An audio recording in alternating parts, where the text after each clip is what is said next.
नमस्कार मित्रांनो, छोट्याशा ब्लॉगमध्ये लाडाचा जावाई गेलाय सासरवाडीला.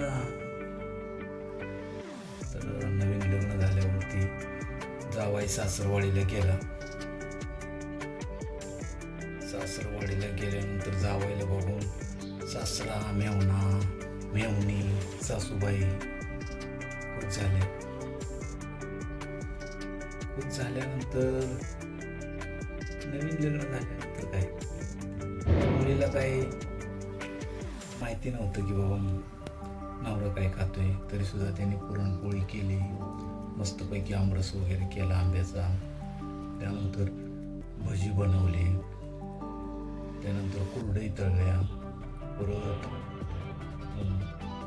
वड्या वगैरे त्यांनी तयार केल्या, पापड वगैरे भाजले. सगळ्यात महत्त्वाचं जी जावाई हे बघून खुश झाला. मेवणी, सासरा, जावाई जेवण करायला बसले.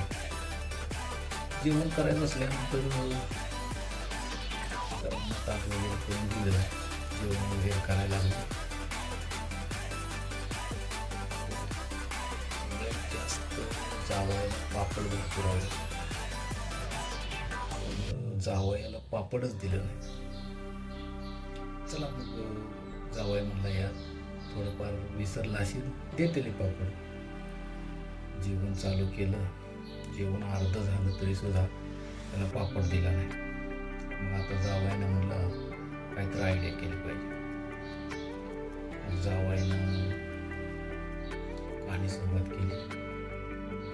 आम्ही गेलो होतो पन्हाळ्यागडाला. काय सांगायचं तुमचं, काय झालं? हो, काय सांगायचं तुम्हाला. आम्ही त्या गडावरती गेल्यानंतर एवढा मोठा साप दिसला मला. मोठा साप एवढा मोठा होता आणि लांबडा एवढा होता की इथून ते पापड ठेवले नाही तिथपर्यंत लांबडा. सासऱ्याला काय समज नाही. सासूबाईनं बघितलं ताटात, त्याच्या बघितलं तर पापड नाही. परत काही त्याला समजणं उघडे मला. एवढा मोठा साप होता की काय बोलाय नको. आणि इथून ते त्या पापडा एवढा लांब होता. मग सासूला समजलं, जावाईने मला पापड दिलं नाही. लगेच पापड वाढलं.